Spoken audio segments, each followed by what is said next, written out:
So 173. Your host Brian and Craig. Craig, how's it going, brother? Another day, bro. Another day, another Interesting dollar. morning. Definitely interesting as well. We almost blew away today, but Tornadoes in December, only in did we Texas. have actual confirmed tornadoes? Yeah, Decatur had one. A couple other places had one. Insane. So insane in December. Or at least, there was damage that looked like it. So All right, guys, we got your Week 14 recap. We got your Week 14 power rankings. It should be pretty interesting to see where we got the teams this week. We got your Thursday night pick and your headlines of the week right after this, guys.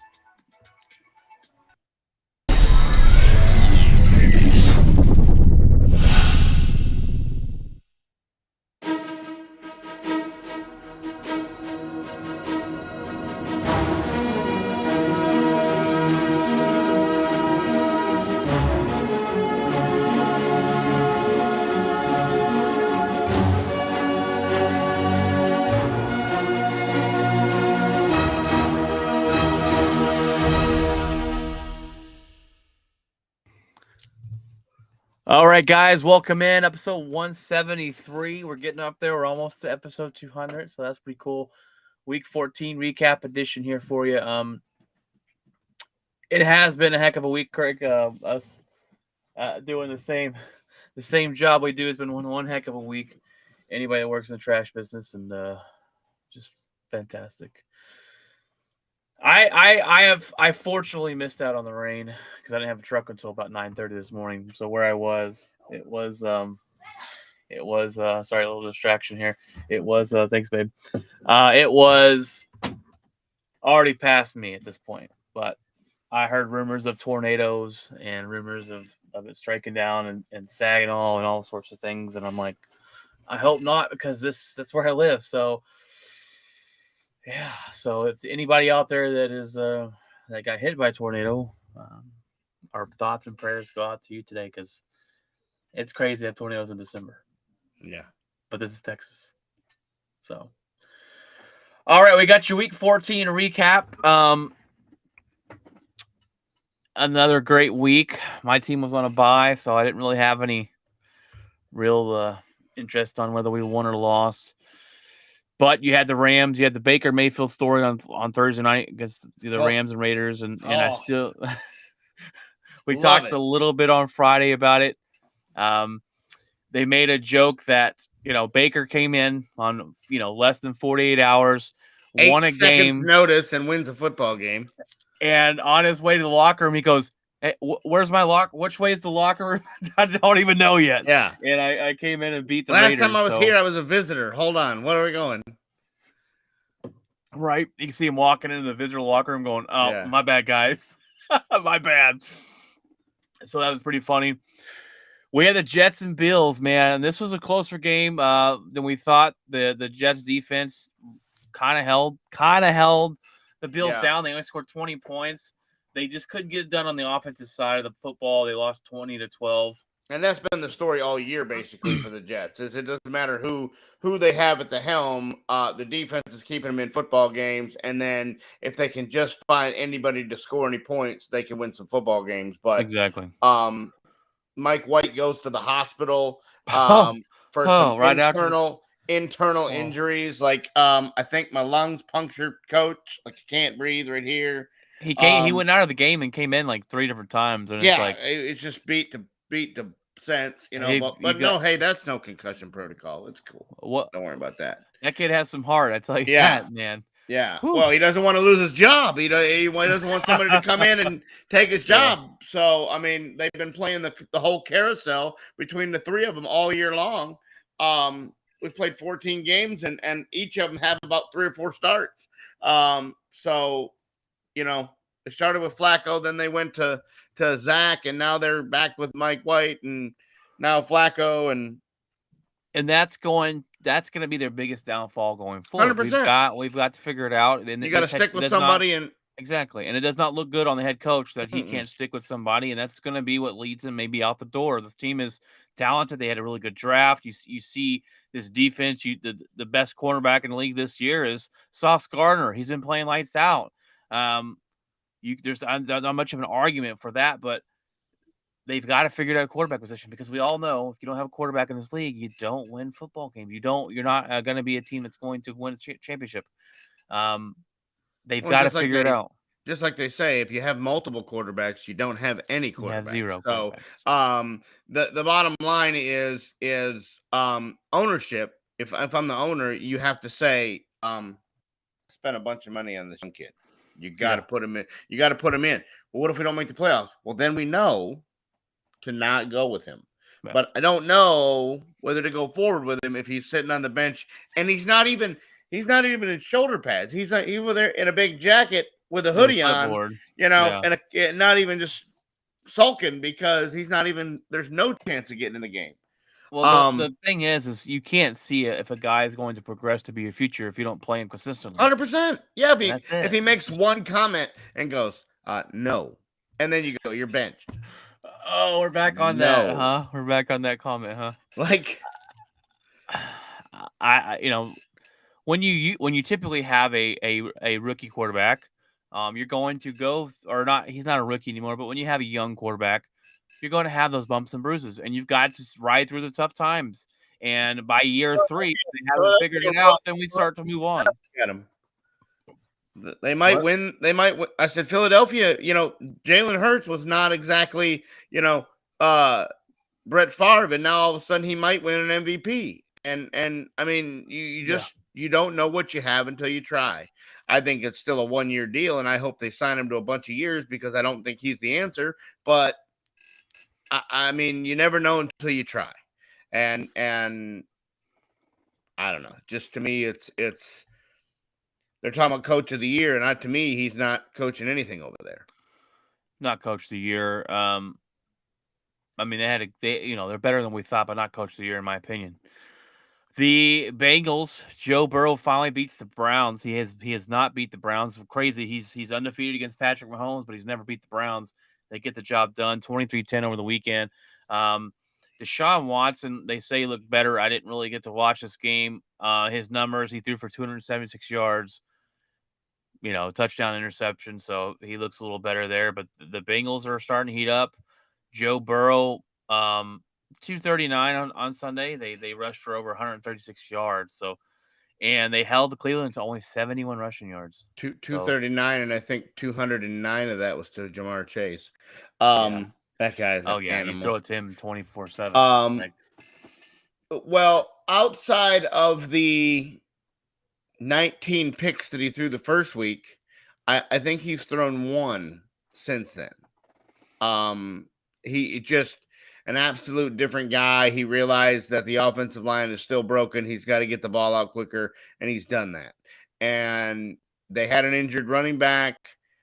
And Mixon has been out, but Samaje Perine comes in and fills right in and bleeds the gap. Now Mixon's back, and I'm telling you, it looks like the Bengals are rolling just like last year, right at the right time.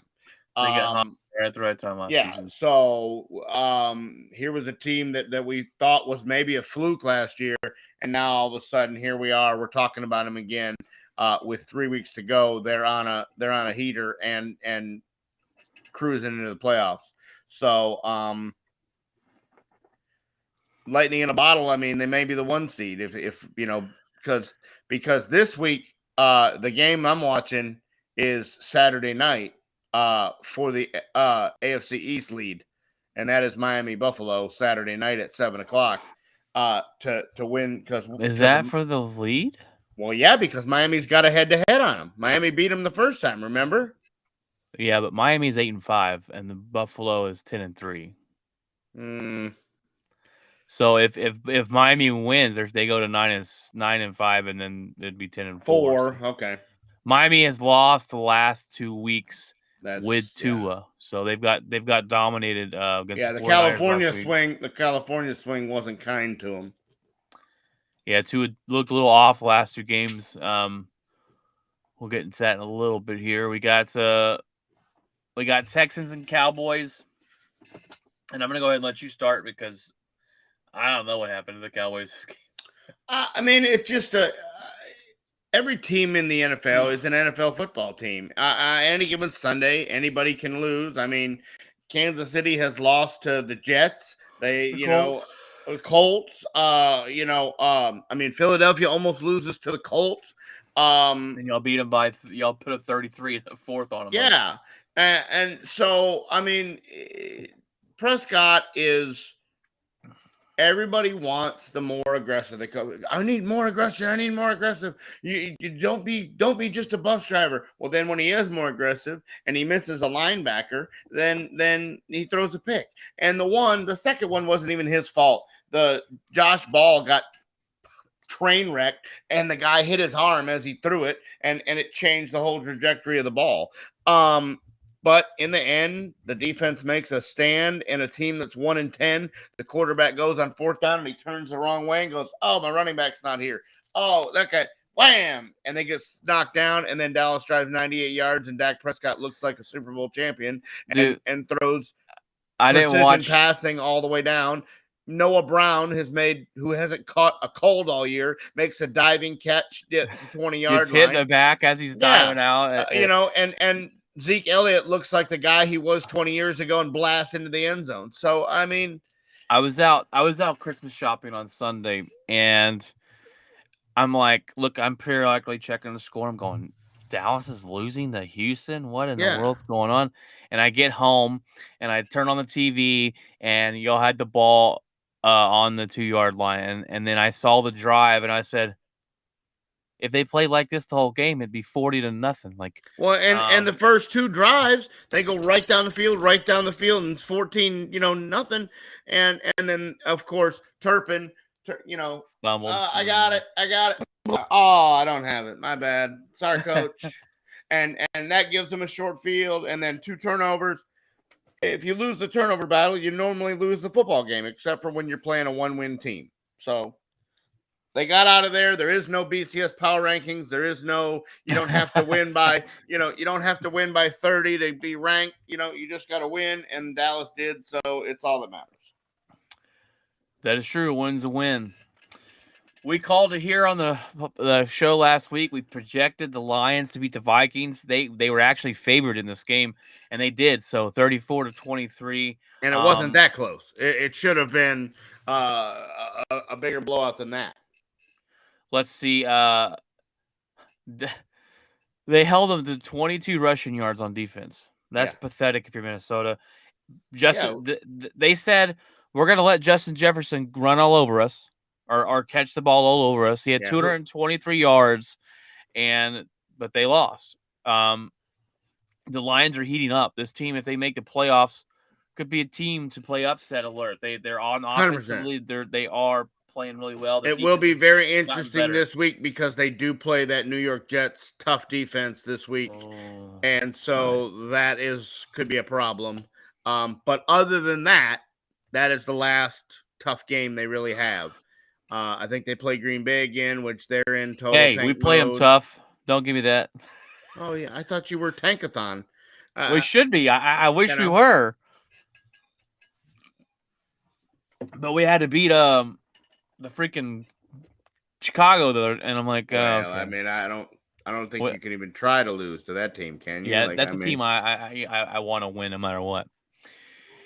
Trevor Lawrence looked good as the Jaguars stomp a mud hole in the Titans, and that might be the first and only time I say Trevor Lawrence looked really good. But they won 36-22. Tennessee is unraveling. This is a team that usually fought hard. They play hard. They would put these wins together. They weren't going to blow a team out, but they'd put these wins together, and all of a sudden, they got blown out by the Eagles. They get blown out by Jacksonville.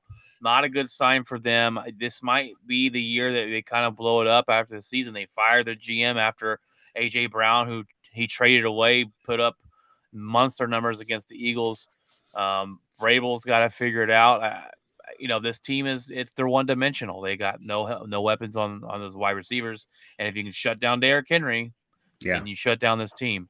Yeah. And that's it. And they're one-dimensional, and that's why we have the passing league in the NFL as we do. Again, they're doing the quarterback thing where one week, Malik plays, and then the next week, Tannehill Tannehill plays, and you just can't do that. So, it is what it is. They still probably going to win their division. unless Jacksonville catches them. But yeah, Jacksonville's 3 back though because they had a bad stretch, I think. Yeah, they are. They're 2 back right now. Yeah. So, if 2 back, and they played Dallas this week. So sorry about at home.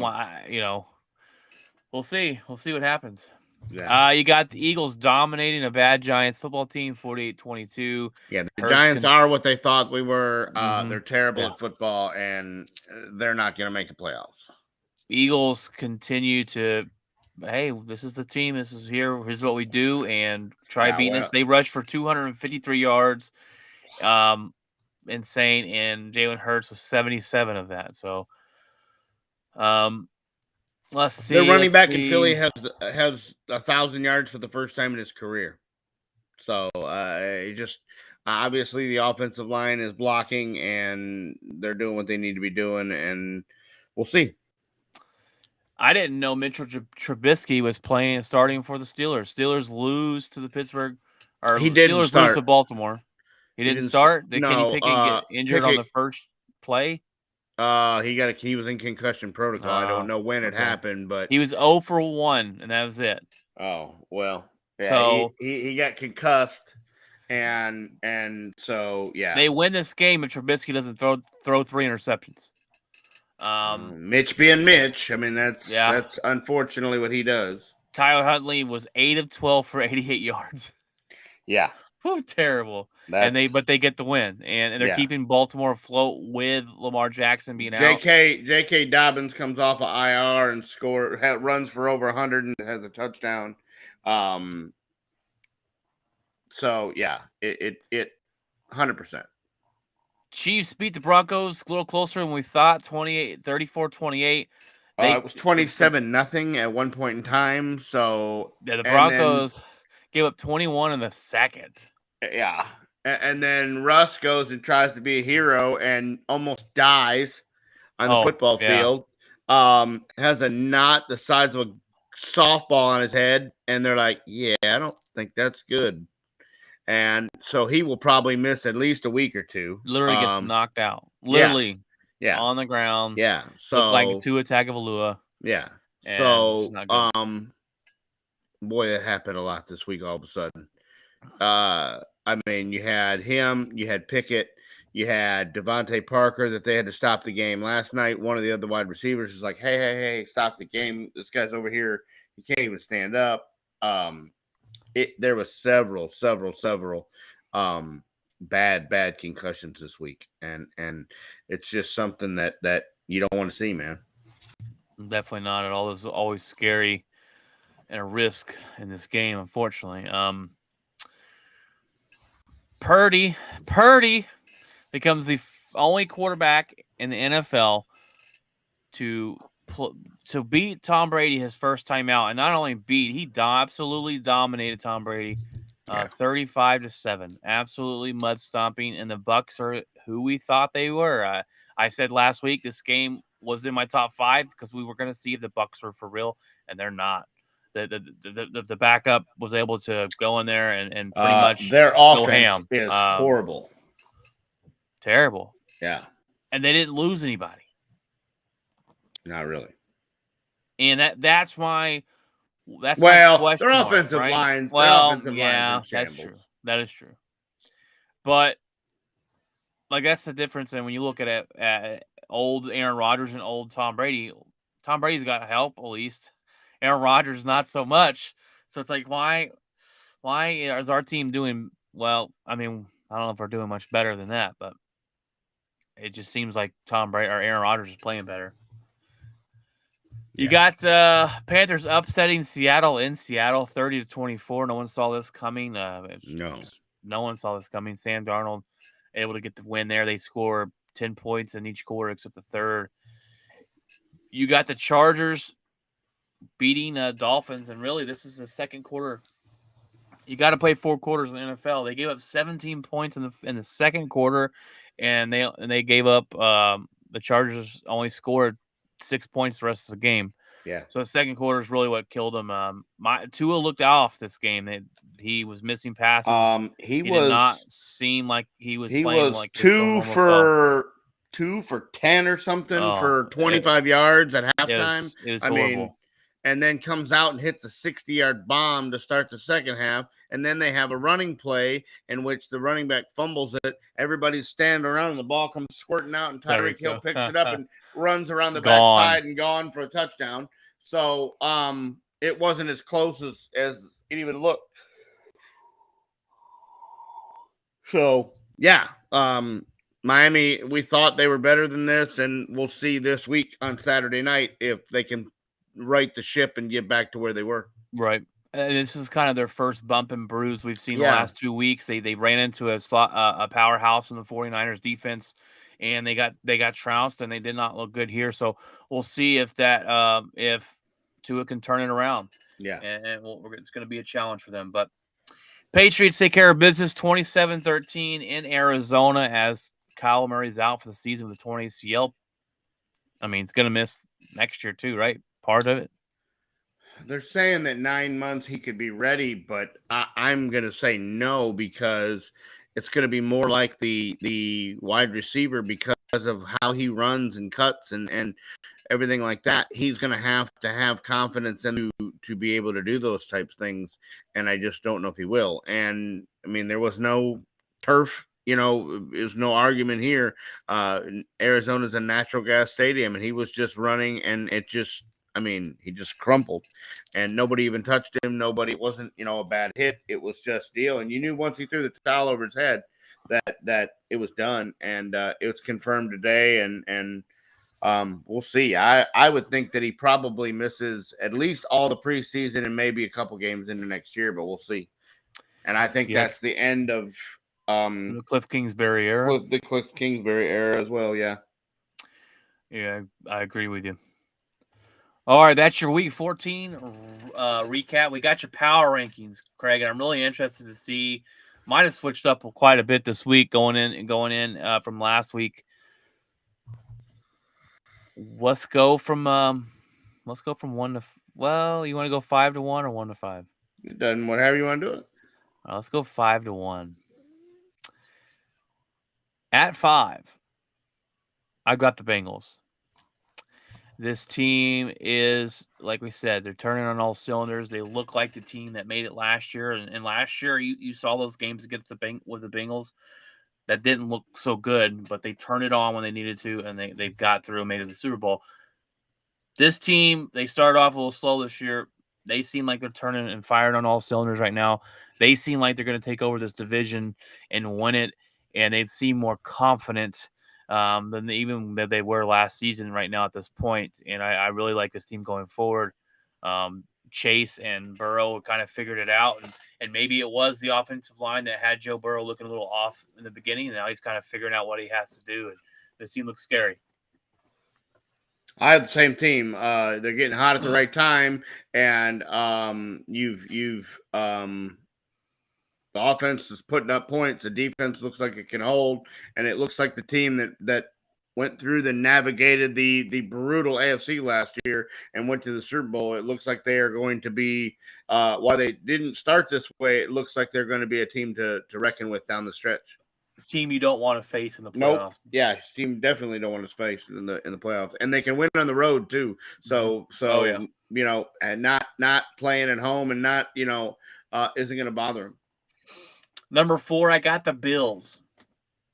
I got the Bills here. I took them down a little bit. Their offense hasn't been there as much the last couple of weeks. I think they've taken a step back a little bit, but they're still a good football team, being number 4. They're still a team that I don't want to face in the playoffs. The Josh Allen revenge tour is kind of taken a little step back. They haven't been as dominant as we thought they should be this season. So I had to knock them down a little bit, but I got the Bills still in the top 5 of the NFL. Yeah, same here. I think the UCL hurt his arm. I think the defense losing Von Miller has hurt a little bit. It loses the pass rush. They did sign Cole Beasley today. We'll see. It's to the practice squad, but we'll see if he's already played for them, so he has kind of a a deal with Josh, and we'll see what happens. But I can't put them much higher because of the way they've looked. They haven't, like I said, you were in a struggle game against the Jets.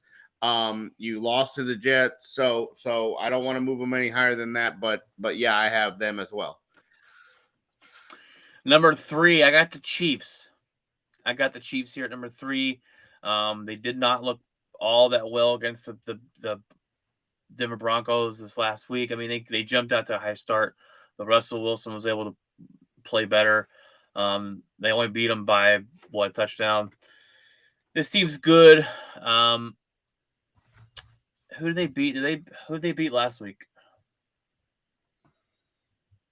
I was looking at it. Dang it. How did they play last week? Sorry, kind of stopped down the thing. Oh, they lost to the Bengals the week before. Yeah, and then they barely beat the Broncos. This defense is an issue in my opinion. I don't think this defense is Mahomes good. threw 3 picks. Again, trying to be super aggressive. And this defense to me is not where it needs to be. Well, it's never been it's never been super powerful, but yeah, the offense has always been able to overshadow it. I got the same deal because we did not. I swear we did not give each other our team, so this is kind of funny. Because it just they look like they still look vulnerable. They're winning, but they still look vulnerable. It's kind of like Dallas. Dallas is winning, but at any point in time, they're slow to start. They're not finishing strong, and so yeah, and the AFC is much stronger, much stronger than the NFC. So it's not near as wide open. So the competition of football you're going to play in the playoffs is going to be much higher. Who gets that 1 seed and who gets that bye? That's going to be a huge step in the AFC because it's a week that you don't have to play, and then you get some home games, and everything runs through you.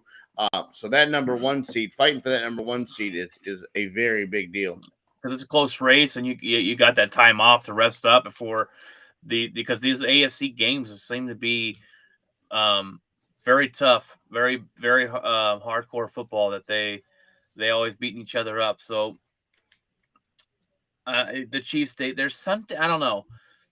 It's weird because we have them in the top 5. We have them number 3, which is good, but there's something about them that's just not like scary. it used. Yeah, not it's not what it's used to. And it's probably the Tyreek Hill factor. It's probably the fact that score in 9 seconds. They're able to double up Kelsey, and and it's like, oh, okay. So we'll see. We'll see in playoff time. But at number 2, we might have the same top 5. I got the 49ers. We absolutely do. We absolutely we have the same 5. I swear, guys. We did. I make a rundown. I figured this would be where it was different. I didn't think you would put them this high. I have to. They came out. They dominated Miami, who we thought was one of the best teams in the NFL. They came out and absolutely destroyed Tom Brady and they're doing this with a backup quarterback. Yeah, Mr. Irrelevant. Mr. Irrelevant. And they may have found something in this guy, right? And we talked about it. We talked about it when Jimmy Garoppolo went out. This quarterback doesn't have to come in and be hero. They're going to run the ball. They're going to play really good defense. Don't screw it up. But he's showing, especially against the Buccaneers, he's throwing the ball over the field. He's not scared to throw the ball, and he has some confidence in him. Definitely. And I told you that you guys called me crazy, but I told you that when they went and got McCaffrey, that changed everything, and it did, because guys are in the box trying to bear down on McCaffrey. He's still getting his yards, but that has opened that back end of the field up. People were not coming down there for the running backs, the spare guys that they had in the back. That's why they were able to run the ball before, but they're still able to run the ball because McCaffrey is a hell of a running back. Notice all McCaffrey's injuries that were lingering are gone. Just like I said, all the all soft tissue, my leg, my hamstring, my hangnail, all of it's gone. He is playing every Excuse me. week, and he is ready to go. And that team to me is Isn't probably who is going to represent the NFC in the Super Bowl. I don't know if anybody can beat them. it'd be interesting to see the Eagles play against them. But the 49ers are on fire right now, and it's going to be hard to see who's going to knock them off. We both have the Eagles at number one, and they came out again. They dominated this last weekend. They played a bad team, but when you're a good team, you dominate the bad teams. And the Eagles just look to be on a roll. They found something in the quarterback. I didn't believe in Jalen Hurts. He looks to be the quarterback that they thought he could be. You got AJ Brown. They added him over the offseason. You got a good defense.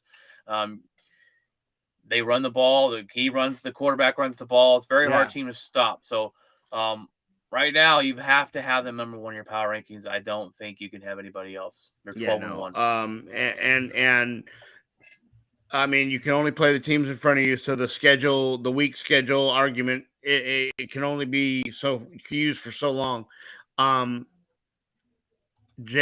Hurts is going to be in the MVP discussion, and as he should be.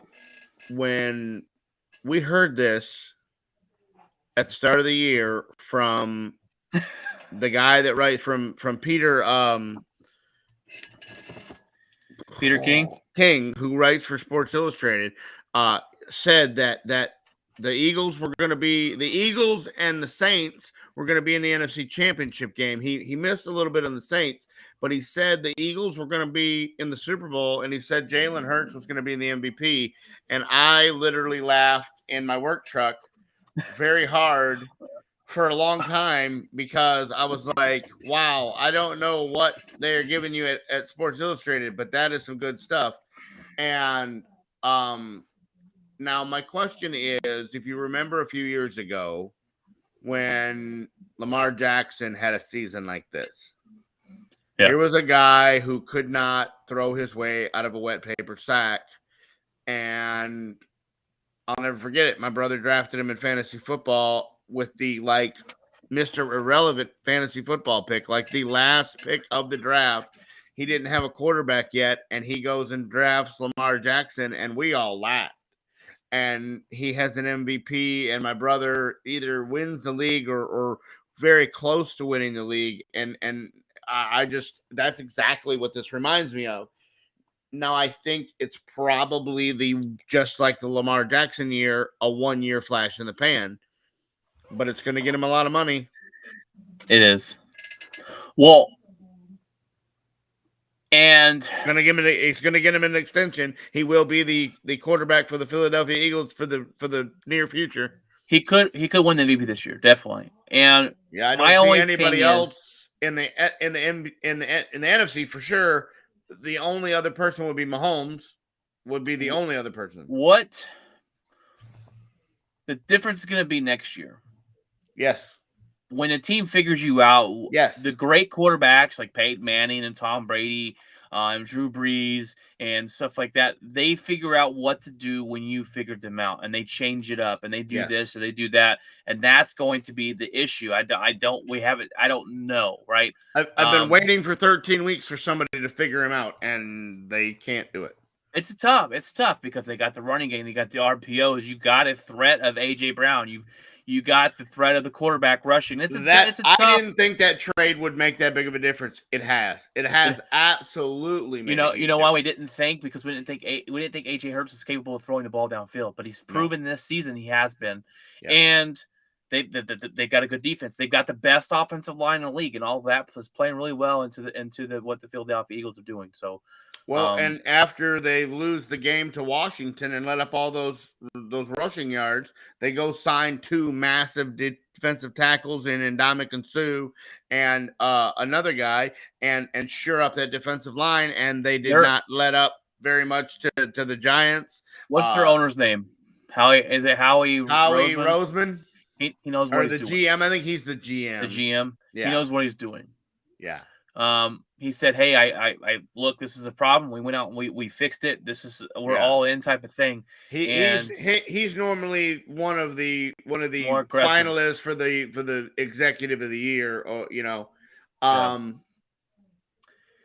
we'll see if they can make the run, but they are gonna. Looks like right now they're gonna walk to the 1 seed and walk to the bye, and that everything will run through Philadelphia. And boy, you don't want to play in Philadelphia I in think January. I think a Philadelphia 49ers NFC Championship game would be a one heck of a match. Sure would be. I'll be interested to see how Dallas looks against them on Christmas Eve. That's going to be a great game. Our buddy Austin's going to be there. I'm going to. This is a game you got to watch. It's one you circle on the calendar. And go, okay. Yeah.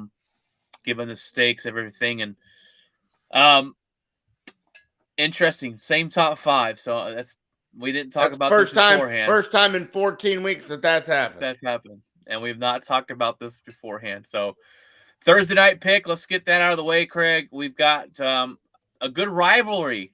It's always a good game when these two teams play. It's the 49ers versus Seattle. But Seattle's been playing. This is a game that could be a trap game. Seattle comes out, loses the Panthers. They always play the 49ers. These two teams always play each other tight. But I still got to pick the 49ers. I still can't go against this defense. They look really good right now in Seattle. While Seattle appeared to going to be headed for the number 1 pick, they won a bunch of games that we didn't think they were going to win. And Pete Carroll was looking really good, but they've stubbed their toe the last couple weeks. And last week really hurt to lose to Carolina, to a team that's using Sam Darnold as their quarterback. That hurts, and that was a loss that probably will end up costing them a playoff spot. I have to go with the 49ers. All right, guys, it is the time for the headlines of the week.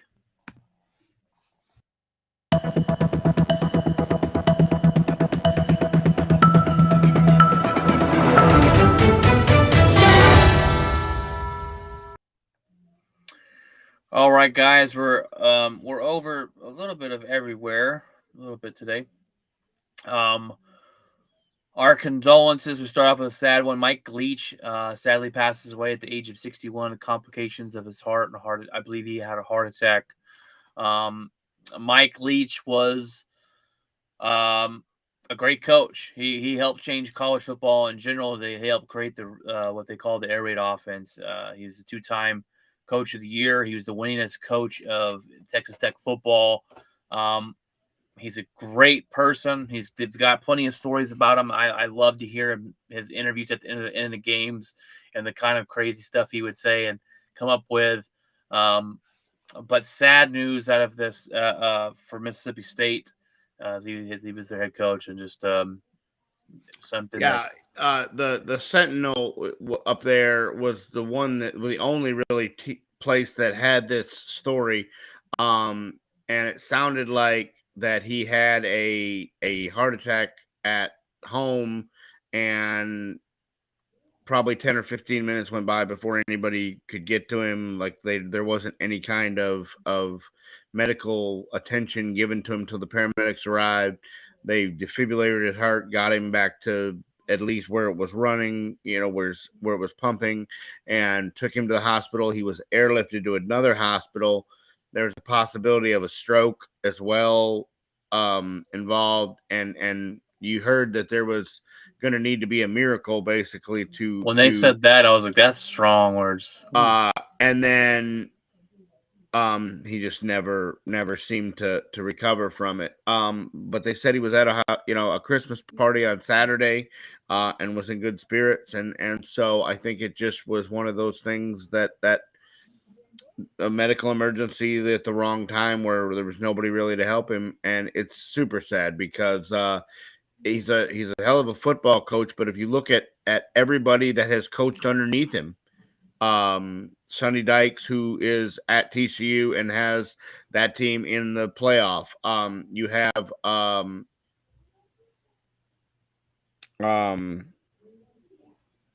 the guy from Tennessee who has that team running, into the top. They were the number one team in the nation for a while until they have a quarterback that blows his knee out. And so everybody that's coached underneath him has had success. You got the one guy that's in the NFL. Kingsbury is in the NFL, coaching Arizona. Now he may not be, for very much longer, but I really don't blame Kingsbury for that. I think he just got a bad draw with Murray getting injured. Was Riley under him or no?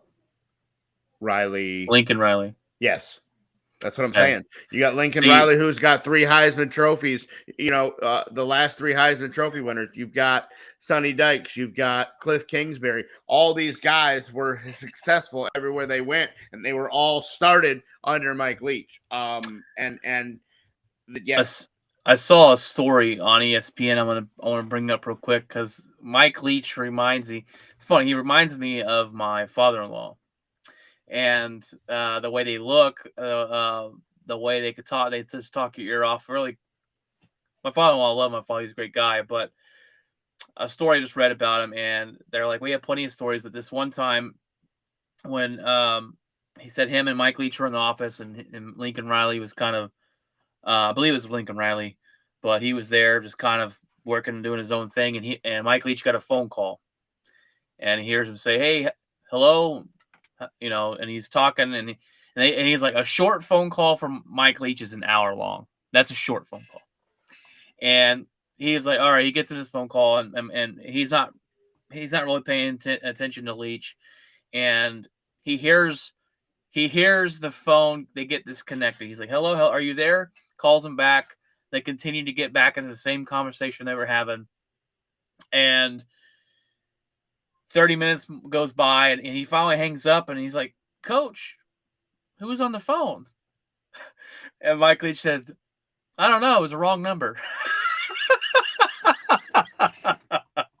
I'm like, that's hilarious. So yeah. This shows you the kind of guy he is. And the stories he tells about like the mascots where he goes into well, that's not a very scary mascot, and that's not a very scary mascot. I would definitely, you don't want to mess with a badger. That thing's mean, da da da da da. And talking about zombies and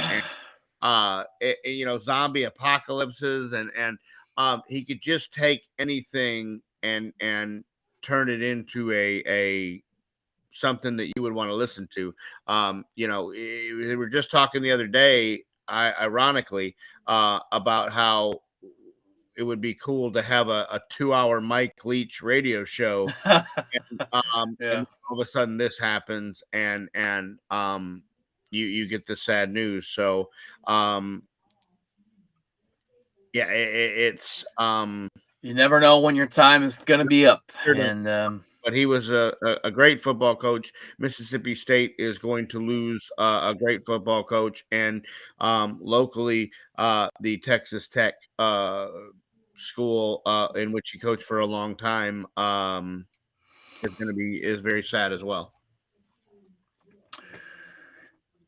Moving on here, we talked about a little bit Kyle Murray out for the season as he tore his ACL last night.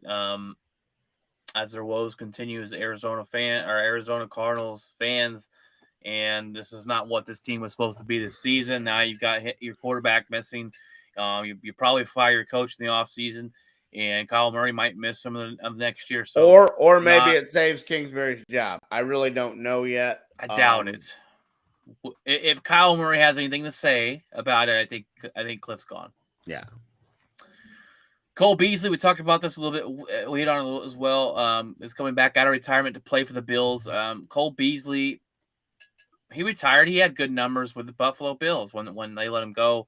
He went over to the Buccaneers for, I think, a practice. 2 games or one game. And one game, caught like 2 passes.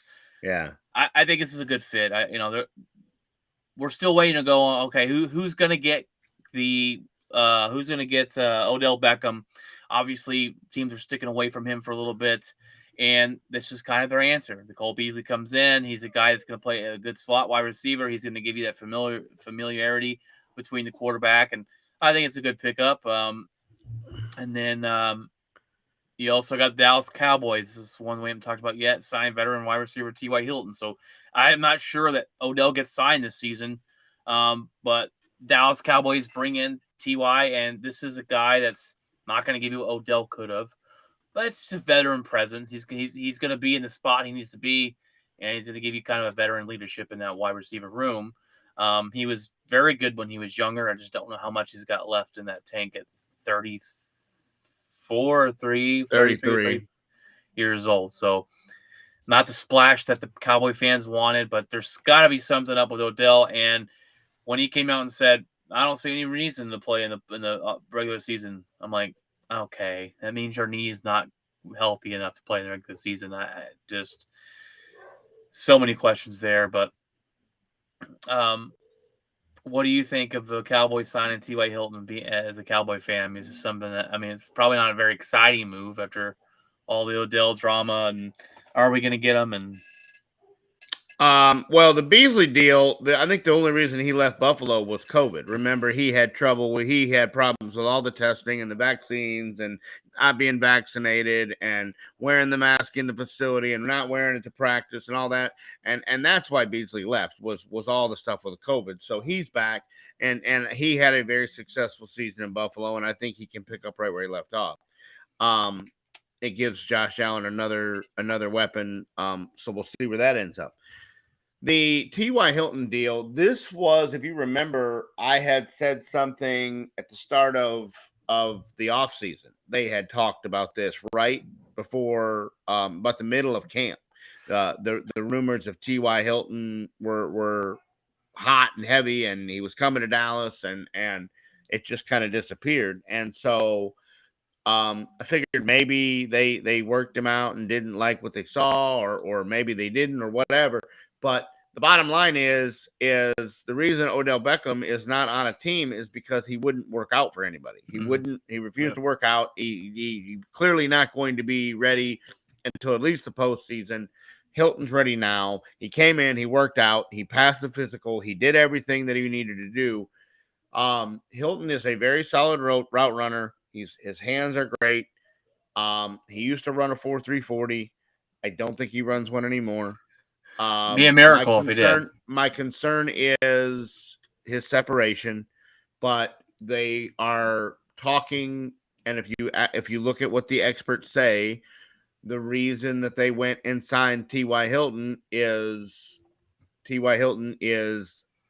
a solid route runner like the Amari Coopers, and that is a good thing against zone coverage. And if you looked at what Houston did, they played a lot of zone coverage, and Dak Prescott seems to struggle a little bit against zone coverage because you got guys that he doesn't see. He's trying to scan the whole field, and he sees this guy, and he sees it, and he makes the throw, and then when he makes the throw, some guy comes out of nowhere, and he's in front of the ball, and Dak's like, and the problem with the Dallas wide receivers, if you look at it, Amari Cooper used to come back to the ball and fight for the ball and strong to the ball. Well, CeeDee Lamb, Michael Gallup, Noah Brown, these guys are not strong. They let the ball come to them.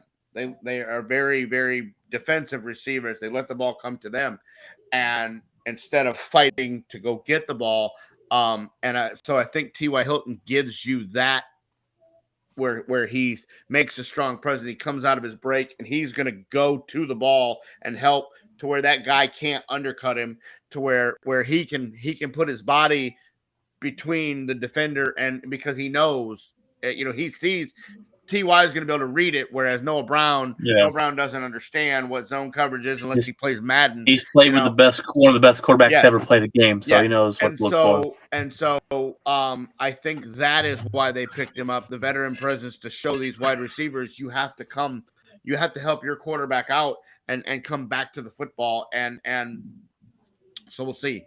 I don't think he's going to take any balls away from CD. He's not going to take anything away from Gallup. Noah Brown might deal. If I'm James Washington, I worked my tail off to get back from a broken foot, and now you add another guy, and I might be on the inactive list. That could be upsetting. But other than that, it's really not going to hurt anybody. It's just another wide receiver to help possessions and help Dallas down the road.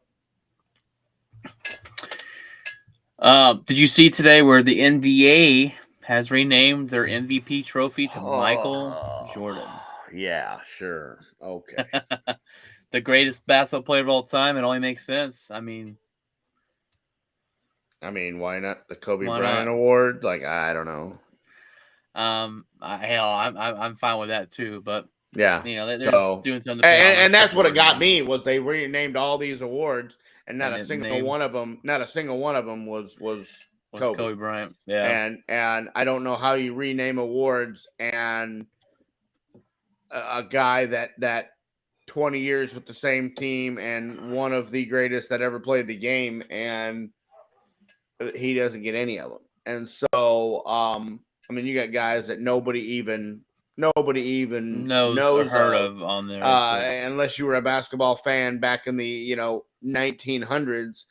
You don't know where these guys were, and so, to me, And they could have gave him comeback player of the year. I mean, that was the tragic. That was the tragic. That was the misstep by the NBA in my vote. I mean, yeah, okay, Michael Jordan, I get it, MVP. That's fine, but to rename all these awards and not involve Kobe after what happened in the tragic way that happened and how much he did for the game and everything like that. To me, the NBA messed out on that one and dropped the ball there. Hey, I'm not gonna argue there. I love Kobe Bryant. Speaking of basketball, Texas basketball coach Chris Beard arrested and on assault charges to a family member, talking about strangulation.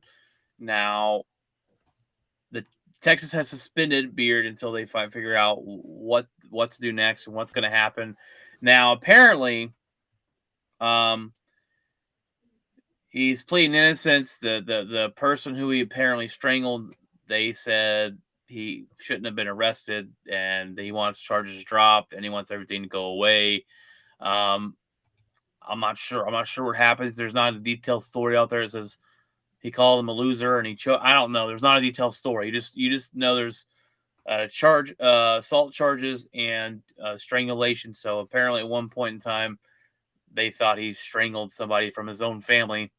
Yeah. So it's just a weird and it's a weird story, and it is a little out of character from what we've seen. I mean, this guy has been thought to be a really good guy. I don't know what happened at the Thanksgiving family dinner or whatever, but it's just not a good look. And he's probably looking at maybe termination if charges are actually filed and he gets actually charged for this assault. But that is one of the clauses in the contract is a felony, and being arrested for a felony. That is one of the stipulations that will allow them to get out of the fully guaranteed contract.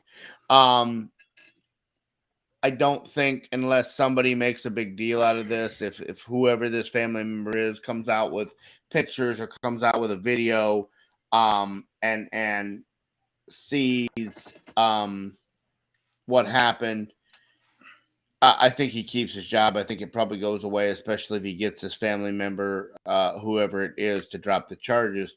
But my biggest concern here is now, how do you walk into the locker room and how do you walk into parents' homes and recruit, knowing that you're over here and you want them to come play for you, and you want them to tell you want to look at these parents and look them in the eye and go, little Bobby over here will be just fine under my watch. Be safe, yeah. We're gonna play basketball. We're gonna win lots of games. And he looks at the mom, and the mom goes, "Yeah, are you gonna go home and strangle somebody? Strangle somebody? If he doesn't run this screen right, is he gonna go over to the bench and get choked in the locker room? Do the players want to play for him? Do the parents trust in him? Here's a team who's 7-1. They went to overtime. This clearly affected the team last night. They were last week. They were ranked number 1 in the nation, and last night they went into overtime against Rice. Well, here's a news flash.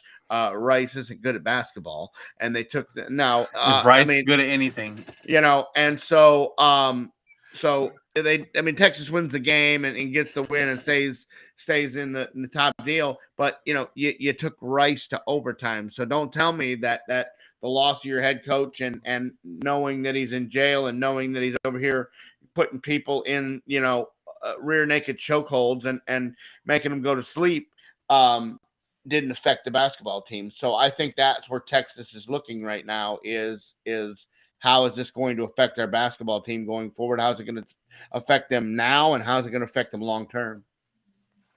You're exactly right, and it's hard to, when you're a leader, to make a mistake and be able to walk back in that locker room and preach about being a good person and preach about being an upstanding citizen and doing what you need to do, and then them going, but coach, you strangled a family member over the last chicken bone at dinner. It doesn't it doesn't add up, and that's something that either the team will forgive. Maybe play scenario. Maybe the Texas gives him a little slap on the wrist. He comes back, and the team says, "Coach, we cannot play for you. I'm sorry." And they end up parting ways. I'm not sure. That's a I don't know. Or maybe they go, "Hey, we didn't like that guy anyway. He brought him in here last week, and I just see why you slapped the hell out of him." Yeah, I don't really know. I'd have slapped the hell out of him a long time ago. I'd have taken that chicken bone and shoved it down his throat too. So I don't know. I just that will be the telltale sign is how the kids react and how the parents do you start to see kids that have committed to Texas pull back and go somewhere else. I think if you start to see the effects of that, then maybe Texas takes this and goes a different direction. But if the charges are dropped, then he'll lose a little bit of money and he'll be back on the bench by the middle of the month, and away we'll go. Yeah, because this is the best start they've had in a long time there. Yeah, and he was successful at Baylor. He took that team and marched it into the Final Four. Was it? I thought it was Texas Tech. Or Texas Tech. Okay. Takes Texas Tech and goes into the Final Four, and then defects and goes over to Texas because they fired Shaka Smart, who that was a dumpster fire from the moment the word go. But it just seems like when you're in Austin, when you're in that you're going to be in the spotlight, and these guys just don't seem to understand that they can't do stuff like this, and it's just not going to go away. It's just not going to. You can't sweep it under the rug. You can't. You got to realize that you're very much everything you do is in the public eye. Definitely is. All right, guys. Well, that is our episode. Episode 173, Week 14 recap here in the Outspoken Network Sportscast edition. Thank you guys for tuning in.